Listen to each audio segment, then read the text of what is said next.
Well, good afternoon, everyone. Welcome at this online webinar related to Log4j.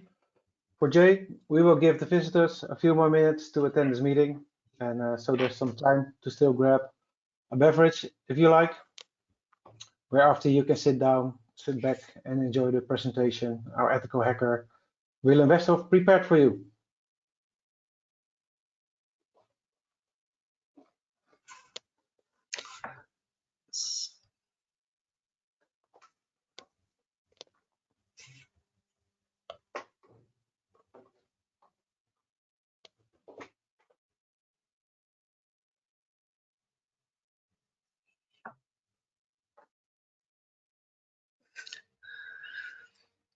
It's awkward elevator music cue. Yeah.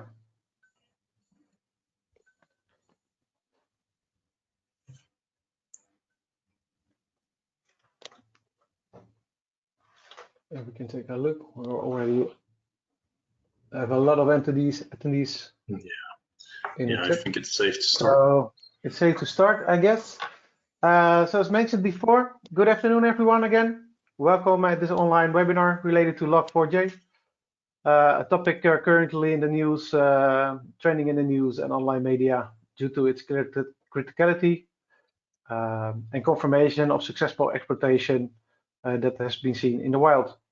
One of the latest examples is a successful hack at the Belgium Department of Defense, who's running a full-blown investigation as we speak right now. As you probably know, Secura is packed with cybersecurity experts, security consultants, and registered accountants, auditors, providing security services for more than 20 years already.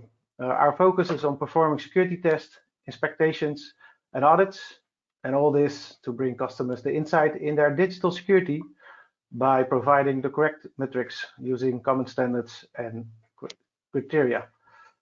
Where we believe security is not only a matter of technology, but also people and processes. If you can go to the next slide. Thanks, Willem. We are organized in market groups to provide every customer the guidance, love, and attention they need, focusing on their business needs, whether that is IT, like infrastructures, web or cloud services, IoT, all kinds of smart devices and technology surrounding it, or OT, think in industrial security, SCADA, ICS, PLCs. It's our core business. But I don't know whether you follow the news, but since January we are part of Bureau Veritas Group, a multinational focusing on test, inspection, and certification on a global level. So we're happy to be a partner of Bureau Veritas Group, taking our services to the next level. Well, the seminar itself will give or take 40 minutes. And for questions, you can drop your thoughts in the question box, and we will answer them directly during or after this webinar, depending on the time available. My name is Ted Peters. I'm responsible for the market group technology, and it's my honor to introduce my colleague, Willem Westhoff, who's an ethical hacker at our team. Willem, the floor is yours. Take it away. Thank you very much. So my name is Willem Westhoff. I'm a senior security specialist at Secura, and that means I hack a lot of things, and every once in a while I get to do presentations like this one. So today we're talking about Log4Shell, and this is in a certain way a finding we've been warning for quite some time, because we've seen and delivered quite a lot of reports that had an input validation finding, where, for example, if you are expecting an email address, you can put in something like a phone number or some random string of things. And we usually in those things say some backend system that may parse or process the input could be impacted even when the application is not. And typically that's just a risk note, you know, something to be aware of, something that you can improve on, but not necessarily you should be a thing you should be worried about. And that was until someone discovered Log4j vulnerability, or the Log4Shell vulnerability. Now, before we get into the hardcore stuff, let's go to the Log4j for Dummies. And yes, I am aware that this will not be 100% technically accurate. way of describing this, but at least everyone will get the common understanding that I'm looking for. So first off, you have an attacker, and he will send a payload string everywhere. And I mean everywhere. That's every header when you connect to a server, for example, in username fields, password fields, whatever search queries you can do on an application. Basically anything that takes user input somehow, you can fill with this string and just send it towards the server. And in some cases, some of those payload strings are in the backend logged by the Log4j. That's a Log4 Java. So basically the Java applications are logging this input. And as Log4j parses the input coming from the application, it looks at what it's reading, and if there's a specific string in there, JNDI dot dot, I'm not sure what the term is for a double dot, I guess. But from there on, it starts to take action based on the input that it's reading. And if that payload string contains a certain command, so connect to this server, for example, or give me this information, it will do so in the backend. And that's normally used to enrich your logging information. But in this case, it's being manipulated by an attacker because he's telling your system to take an action of his choice, effectively. And the second step in this is that that payload contains information to contact a malicious server. That's the system to the top. And basically it tells Log4j to please connect to this system and give some information, for example. And you can actually already use this part of the vulnerability to get information disclosure. For example, leaking AWS secret keys, leaking Java version information, system information, user information, that sort of thing, just from the affected Log4j instance getting a connection out to a malicious server. And the third step is where this is actually not used to only connect to a server, but connect and retrieve a file. And the evil server then responds with a certain payload, a Java file, that tells the Log4j to execute a certain command. And that can be any sort of command, really, because the payload is under the attacker's control. So the attacker first sends the payload, it then gets processed in the backend. That's where it triggers, and then it connects to an evil server online, and it drops a file. And in the wild, we can see this being used, for example, to start cryptocurrency miners directly on the host, or it can be used to spawn a backdoor for long-term access, for example. And using that backdoor, the hacker can later, that's the arrow all the way through the sites, can get back to whatever backend system it's running on. And so the real issue here is that your outer perimeter or even your inner perimeter can be attacked, and some other system somewhere in your environment can be affected as well. For example, if you have centralized logging, it may be the case that the logs are parsed at the centralized logging station, so that server gets compromised and not the one that you're attacking at first. Even you can get payloads, for example, calling back hours after you've sent them, because it only then gets parsed by the central logging system. And that's the entire thing. We don't really know exactly what's affected in those cases, because whatever system was running and where Log4j parses the output is the one that's now compromised and could potentially be backdoored. But that could be the application, that could be the database, that could be some operating system level log, that could be a centralized logging server, that can even be VMware hypervisor level logging. It might even be a printer where somehow the logs were printed, for example. And that's the main issue of this, is you don't really know where it ends up. And this is why attackers are using what we call the spray and pray approach, where you just submit this string or variants of the string in every possible parameter you can find and hope that something sticks. So how bad is this vulnerability? Well, in terms of hard quantity scoring, this has a maximum CVSS score, 10.0, which is pretty bad, effectively. There are very few vulnerabilities that actually make it to a 10.0. And in the Kenna risk score, that's basically a rating to rate how bad is this vulnerability. only about 0.39% of all vulnerabilities that were ever found are considered to be worse than this one. So yeah, like it's not for no reason that InfoSec people are very worried about this. And one of the main reasons why that's so is because this was already actively attacked by malicious actors even before the initial patch was released. So it has already been attacked before you could even try to fix this, basically.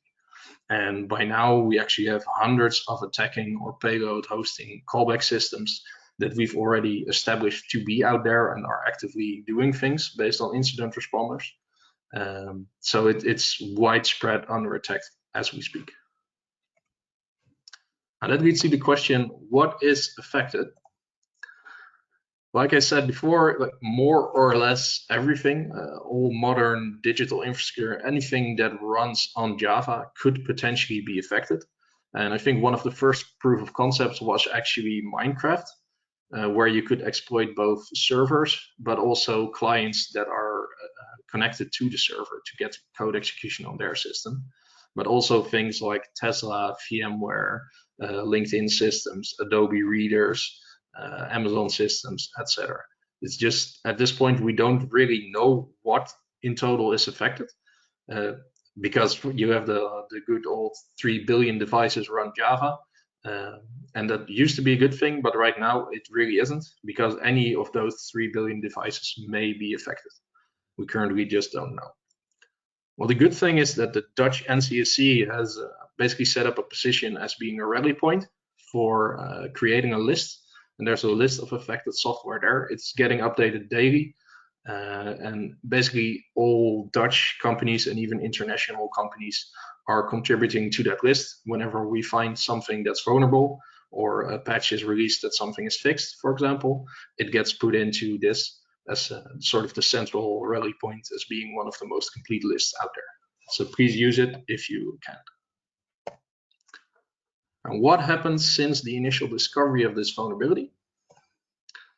Well, 24th of November, this was actually supported to, or reported to Apache as being a vulnerability, just responsible disclosure as you would normally see it. Then the 30th of November, someone issued a GitHub pull request to fix this vulnerability. And that indirectly means that they fixed the code, but also that the word of the vulnerability is out there. And actually, we saw the first compromises through this vulnerability happened on the 1st of December. So even basically before the GitHub pull request was accepted, the exploitation already started happening. And then 8 days later, on the 9th of December, there was the initial patch by Apache to fix Apache web servers, but that didn't mean it got patched for VMware and all those other stuff. And from the 10th and onward, we could see widespread active exploitation across the internet using either crypto miners, but also nation state level attacks to get into vital infrastructure, for example. And actually the 11th of December, we saw the first confirmed ransomware attacks. So you'd have to imagine that if you're a sysadmin and maybe you had a day off on Friday, so you missed the initial patch, then by the 11th, there are cases that you could have been ransomwared effectively. So that pretty much sucks. And sysadmins globally are just working really hard to get this under control somehow. Because it's currently being attacked by both script kiddies using tools, ransomware groups, APT groups, but also nation states with increasingly more complex payloads to get through everything. And by now there are also several other vulnerabilities found in this library, which is typical for this type of exploit when it gets in the news so broadly that several follow-up findings are found as well. Those are getting patched. There's a secondary patch, and I think by now there's actually a third patch as well from Apache. Those mainly solve additional denial of service issues, not another code execution. So like I said, system admins are globally triaging, patching, trying to fix this up. And those people that were in the first batch of patching this over the weekend actually had a hard time because they had to go through it again and again for the second and the third round of patching for the additional denial of service vulnerabilities. One good thing that we got out of this was the page log4j Memes.com, where we can see that a lot of sysadmins actually like this. So it's a good thing that I put them in these presentations sometimes. But it's also good fun if you're fed up with work at the end of the day and you just want to laugh about this thing for a little bit. Now, there are a lot of vendors that are currently providing patches or workarounds for their software. And again, please check that NCSC list because that's the most complete one out there currently.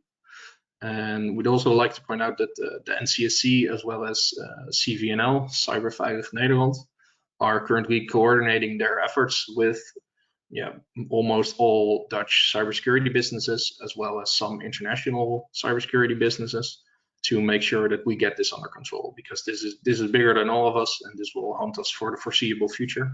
So right now we're just trying everything we can to do some damage control. And we've also noticed that the initial Java versions that were thought not to be vulnerable turned out to be vulnerable. You just needed to change the payload a little bit. And there was also a rumor of Log4j 1.x not being vulnerable, but it is vulnerable in non-default configurations. It depends on whether you use a specific call or not. So currently, if you look at the attacker versus defenders, it's a bit like as shown to the right. It's very easy to exploit this vulnerability, but it's very hard to defend against because you don't really know what system is going to cause the issue, and you don't really know where exactly it's going to go to. And that makes it a good day for red teamers and APTs and black hats, but a very bad day for sysadmins and blue teams. And we can also assume that because this is Java based and this will be in a lot of systems as well as IoT systems or hidden in jar files, etc., there are going to be systems that will never be patched. Typically OT systems, IoT systems are quite likely to not get patched. And we see that known APTs are adding this to their arsenal to spread ransomware, to get into systems, and also for lateral movement in the internal network. But also botnet malware that basically add this to their repertoire to obtain code execution to get another bot in their botnet. And currently the internet-facing systems are under attack with this payload 24/7. There are a lot of metrics online where you can see that it just went like this. Don't know if you can see my movement, but exponential growth of attacks. And if you haven't done any preventative measures, it's safe to assume that your system has by now been compromised. And that's the bad news. But we've also seen that some ransomware groups are now adopting this for lateral movement. For example, if they were already in your network, because all the focus is currently on the outside, they are now using it to, for example, attack your VMware vCenter internal ranges, just to get in there and really start a ransomware on all the VMs, for example. So it's not only used internet facing by now, it's also seen adoption for internal actors. And yeah, with that said, not all hope is lost. May look a little like that, but we are, trying to get ahead of this. And because of all the news, because of all the cooperation, there's actually a lot going on to fix this. So how can we address this? Well, there's a nice little chart here, which also outlines the attack flow. And there are 5 points basically where you can intercept this. And not all of them are equally usable or equally good at defending against this attack. So the red ones are really good, the orange ones are less good, and the yellow one is not very useful at all. So to elaborate a bit, well, the most important one is to patch systems and to keep patching. There are a lot of patches rolled out, and just keep patching those and find the vulnerable software on your systems. There are actually some local host checkers on the NCSC side as well, which is basically PowerShell script. Sorry, my brain immediately went to PowerScript shell. That's wrong. Anyhow, which is basically a script which scans your computer for malicious or for jar files that have this specific library in it. And from there, you can take action to either patch that or maybe remove it or do other mitigating action. But at least you know which systems or which software is affected.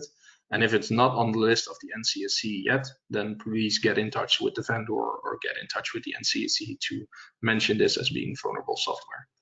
But the main goal, if you really want to fix this issue, is to patch it, because then the component that's affected gets fixed. So you are not vulnerable at all anymore. And the second best thing you can do is egress filtering. And egress means outgoing traffic. So if you have hosts that only communicate to certain other hosts in your network, for example, the database server would normally only connect to the stepping stone system as well as the web application, there's no need for that system to have internet-facing traffic, or at least not to arbitrary servers online. So if you can block outgoing internet traffic or filter on only allowing it to specific hosts, that will actually prevent the initial outgoing attack to get the malicious file from the attacker server or to leak information to the attacker server. So that's a good way of mitigating this finding or the impact of the finding. Now, another way is disabling Log4j completely. And you can do that. There are also scripts to do this, but this usually has some consequences. For example, having some crashes occur or having logging no longer fully working. So this is it's a choice, pick your poison in these cases. So it's not an ideal solution. I'd rather see you patch it or use egress filtering instead. Another way is a web application firewall. And that works in the sense that the initial request sent by the attacker is attempted to be dropped. For example, the web application firewall checks the incoming request and says, hey, this looks like a payload, so let's just not deal with that. And this helps, but the thing is that because this attack is so widespread and because it's being used by advanced attackers, the payloads are evolving so rapidly that WAF bypasses are appearing daily. There are just a lot of different ways to send a payload that not all of them are recognized. So, it helps, particularly against script kiddies and known scan tools, that sort of thing, but it won't save you against advanced attackers or nation states.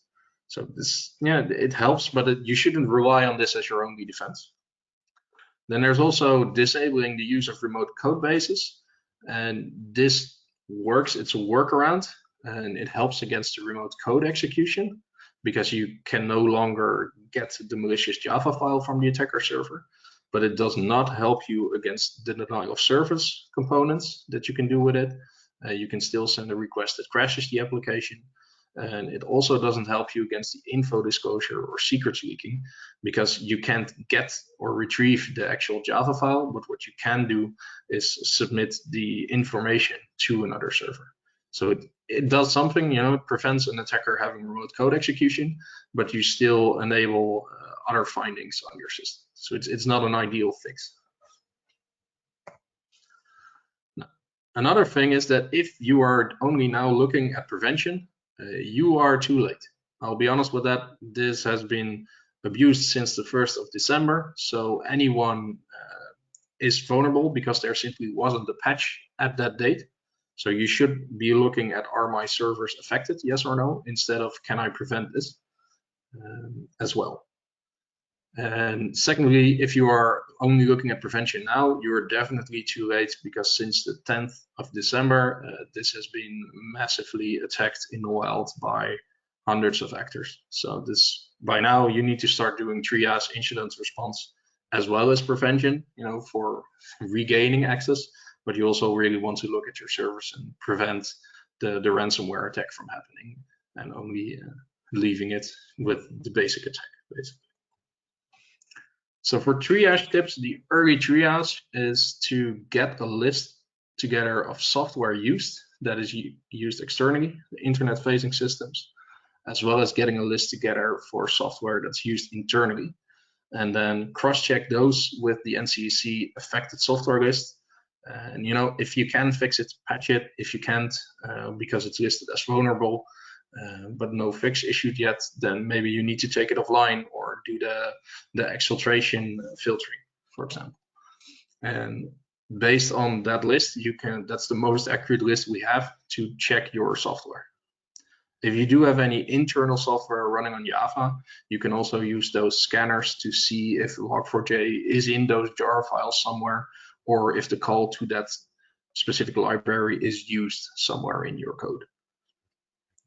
And based on that, you can basically determine whether you should be patching, whether your server is not affected at all, or whether you should be taking mitigating measures. And that's the first decision-making part.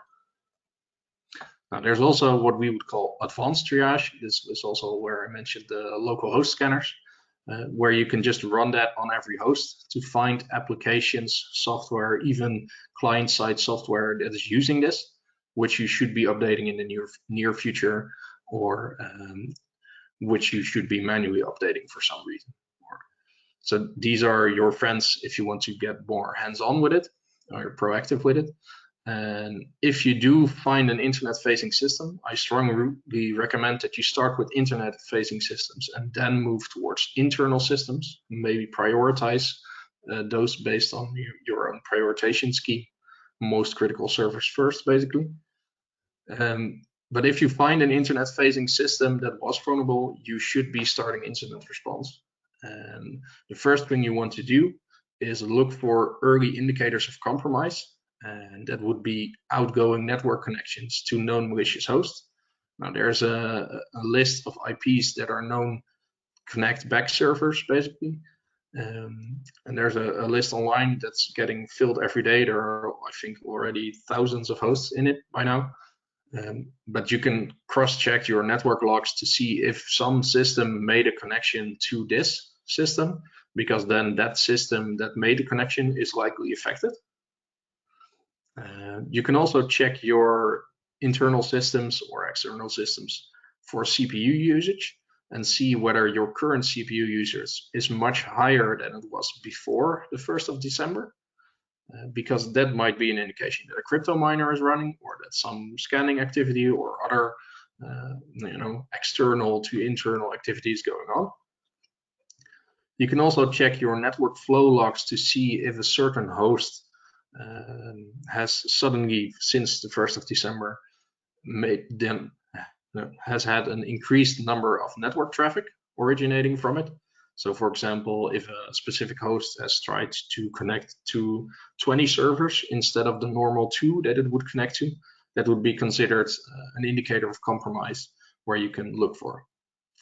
And obviously you can also, if you have centralized logging or whatever, you can grab for the payload strings in the logs to see if somewhere the string got logged and on what system this happened and whether it was under attack. And these are really the steps you want to be taking to get proactive on this and get in front of it. Now, once you found that something is vulnerable or that it has been attacked, you need to start incident response, and that starts with getting the right people together. You want someone who can make the decision to, for example, not have the website running for a little bit. So you need a high-level decision maker. You want someone that has OS level background knowledge, so just someone who knows the operating system really well, who knows what's logged where and why, and whether that also goes to some central logging system, for example. You want to have a network expert who can determine what network connections were set up to which host, and also to the internal network, for example. And you want someone who really knows the application well, or maybe has coded it, and knows his way around the code and the libraries to fix this issue. And you also want to have centralized logging available if you can, because typically when an attacker gets into a system with code execution, the first thing they do is cover their tracks. So if you do centralized logs somewhere, make sure you look at those and not only the logs on the system. And you also want to do a comparison with previous months for the network flow logs, specifically to find trending differences. So a single system or maybe 2 systems that have an increased network flow or are connecting to much more hosts than before. you're really looking for the differences between last month and this month to find these things. And the last thing you also want to know is the known vulnerable hosts in the environment. And that's typically because if there is, for example, a Windows XP machine somewhere and they can reach it as an attacker, it's probably going to be the first thing they do. So if you do have any known vulnerable hosts within the environment, make sure to check those as well, because those are just, you know, quick wins for the bad guy to get a second backdoor in your network. Can we as Secura assist in this? We are doing our best. We're trying as hard as we can. So please share this webinar if you find it interesting, because we really want to get the information out there to everyone. We are also working closely with NCSC as well as others to minimize the overall impact of this vulnerability, because it's really a bad case if we let this run rampant. And there are a lot of people asking for help to us, but also to other parties. So if you need help with this, please get in touch as soon as possible, because we are already struggling to get capacity up and running for everyone. But the earlier you are here, the earlier you are in the queue, basically. And currently we do have a scanning service to check the external attack surface. And obviously this has some limitations when compared to, you know, the in-depth when you sign into the host and check local files, for example. But it's similar to what advanced attackers are currently attempting. And so it's a pretty decent service, let's call it that, for triaging your external attack surface. And currently we do not support internal scanning, and that's not because we can't do this, but because we currently want to prioritize our efforts on the external attack surface that is under attack by all these advanced attackers already, and we want to help as many people as we can to prevent that initial access factor. And after that, we will start to worry about the internal scanning. But for now, we really want to prioritize on the external attack surface so we can help as much people or clients as we can. And we've also obviously cleared our incident response team from all other work. And I think by now most of them are already planned to do incident response of people that got hacked. But you know, we made sure we cleared their schedule because we knew where this was heading. So if you want more information on that external attack surface scanning, please go to secura.com/EASS. And basically what happens is we check it using scanning tools, and a lot of those scanning tools, various constraints. And then we verify the results manually to make sure that it's actually vulnerable and not just a false positive. And if you want to go deeper than that, that's also fine, but then we look more towards an actual pen test for a specific application or for your entire infrastructure. That's a different kind of test, and there are many more things you find then because you also sign into the application. For example, one of the things where people initially started preventing was the headers, for example, for the Log4j payload, but then later on you could find the payload still working on the authentication field, but not after the first time, but after 10 or 20 times you try to log in with the malicious username, because then it would be logged as being a brute force attack, and then it would trigger the backend system. And that sort of things, you can't find those easily with a scanner, but you can find them with deeper testing. So to summarize all of this, yes, it is that bad. We are really worried about this, and that is why the news is glowing red and all the webinars are being set up, etc. More importantly, we actually expect this to be haunting us in the foreseeable future. So this won't be a thing of patch it now and it'll be done in 2 weeks. This will probably be bothering us for the coming year, because other people will be looking at similar libraries, but also because in the internal network there's bound to be some application that wasn't patched and that still is a way to get more rights in the domain, for example. There are prevention methods. Some are better than others. Please use the best ones, because otherwise you may end up having a fake sense of security. Basically, you don't want that. If you haven't done prevention already, then consider yourself compromised and start doing triage as well as prevention. Because if you haven't done it yet, you are compromised. There's almost guarantee that you have been attacked by now. And you need to do the triage and try to detect and respond to these threats early, just to prevent the worst case scenario. Because right now, for example, if I were an actor, I would get 100, maybe 200 shells connect back to me. I can also work only with 1 or 2 of those at a time. So if you can find these now, before they lateral move into your Windows domain, get domain admin rights, and ransomware your entire environment, you can, at this point, you still have a chance to detect and respond to them early, and just contain it, kill it, and be done with it.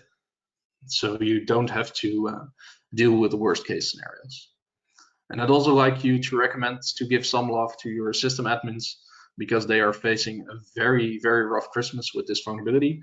And specifically so because I think there was also another Windows patch critical vulnerability issued today as well. So yeah, that's the perfect storm for initial access into domain compromise, into ransomware.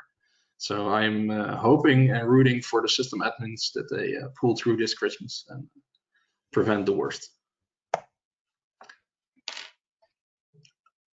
Then for the Q&A.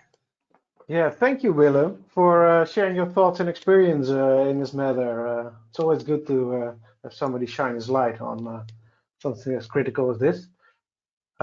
We have some questions, so I hope I have some time available still to share them with you. Yeah. There's some technical and some other more general questions. One of the more general questions are, for example, with what vulnerability can I compare this and its impact? And one other is when my external devices are patched, am I safe for now? Good, sharp questions. Okay. Just focus wherever you want to. Yeah. So if you want to compare to something, it's probably close to being like Eternal Blue, which led to, I don't know, millions, maybe even billions in damage due to ransomware exploiting it. That was an exploit which affected only Windows, basically instant root level access on Windows. This exploit gives instant code execution rights, not necessarily root, but on a lot more applications and a lot more systems. So it's similar to that, but it is really, really bad. The other question related to external attack service, yeah. If you have patched your external attack service, you should still be doing triage, because the attacks happened before the patch was available. So you should be looking at your servers to make sure they haven't been compromised. If you have no indications that they've been compromised, you don't find anything in the logs that is related, you don't see any CPU spikes, you don't see any traffic to malicious hosts, then you should be okay in relation to the external attack surface. But you do need to take into account that, for example, if someone clicks a phishing mail or some malicious actor gets access to a user, they will try to use this in your internal network as well, because this is part of their arsenal now, and they are using it for lateral movement. Okay, clear. There's somebody also asking, like, can you tell a little bit more about the accuracy of, for example, Nessus scan tool? Yeah. With this vulnerability in mind? Yeah, so there are various scanners out there. For example, you have Nessus. There's also Log4j scanner. There's also, what we offer. They have different levels of coverage. Nessus mostly checks HTTP, HTTPS, as well as the header fields, and not necessarily the actual parameters. And there also tends to be an issue with Nessus where you don't get the connectbacks at the right time. Yeah. So you don't receive the asynchronous connectbacks. And there are, for example, also burp plugins. Some of those are pretty decent, and some of them only catch synchronous callbacks. So it helps, but it's definitely not a guarantee. If you're looking for a good way to check this internally, then you should be looking at the local host checks. So the PowerShell scripts, for example. Okay. So it's not only a matter of scanning your devices. No. No. No, it's definitely not. If you scan them, it helps. It definitely helps, because you take away the threat from the script kiddies and the threat from the known attack vectors and the threat from the scanners. But there are a lot of manual things you can also try that you aren't catching with them. If you want to make sure that it's fixed and that you know whether it's vulnerable or not, you should be checking at the code level, or at the what we call the crystal box level. So as admin in the system, run the script, and just execute it on your local drive to find the affected versions. Yeah, try to initiate also the callback function that they're using right now. No, not necessarily even like that, but there is a vulnerable library that has a version number. There is a specific string in code that you can look for, and you can check that if you have the source code available, or you can check that if you have the jar file, the Java file on your system. You can just run through it, but we can't do that remotely. You can only do that with local access. And that's somebody also asking, like, how can we mitigate for Log4j the version 1.x and all? Yeah, so that's a bit more technical. If you are running Log4j 1.x, there are many issues to worry about. Let's start with that one, because that has been unsupported for 5 years or something. So there are many more vulnerabilities in it. But so the best thing you can do is upgrade to 2. That's 16, 17, I think we're at now. So that would be the best thing. If you aren't at that point, you need to look at your configuration. There's a specific call. I don't remember it by heart, but there's a specific call. If that is used in your code somewhere, then that's a red flag and it is vulnerable to this attack. If you do not use that specific call, your version isn't vulnerable. And I can share later on, if you send an email or a request, I can share what that specific call is, but I need to look it up on my other PC. Okay. And last and final questions I received. Is this vulnerability only applicable to the Log4j functionality, or is there probably a bigger problem in the GNDI API? So the GNDI API is a part of Log4j. And the way this currently works is because Log4j parses it, and as it goes through the inputs, basically, if it sees the GNDI string, it responds to that instantly. So using that, it takes action. But there are probably more libraries that have this behavior. So we will be seeing more vulnerabilities like this in the future. I'm expecting that. Yeah. Replying on the question earlier about the 1.x version, somebody is asking, how can I have a talk with my supplier who facilitates 1.2 and isn't capable or able or wanting to update to 2.17? Okay. Yeah, so this is a hard one. In those cases, what you can do yourself immediately is focus on exfiltration filtering. So stop that device from connecting to other devices that are unknown from its normal behavior, basically. So there are some measures you can take yourself. What you can do is try to disable it completely, but that might break your application. If you're looking for support from your vendor, the real question is, why can't you do this? Because this has been unsupported for various years. So in those cases, it's often like a critical medical device or a critical OT device. And then you should consider it in perspective of where it lays within the network, because those type of systems are usually already protected by several layers of network segmentation, and there are many vulnerable hosts in those type of networks. or those type of places. So then you should really put it into perspective in the whole of your organization. Okay, well, those were the questions, Willem, and I think it's also exactly 45 minutes later, so Okay. everything comes together. Yay. Yeah, we follow up on the questions by email when they are still being asked, and just to summarize it all to the questionnaires. Thanks a lot. Okay. Well, thank you for having me. It was good fun, and I'll see you guys around, I guess. Okay. Bye-bye. Enjoy the holidays.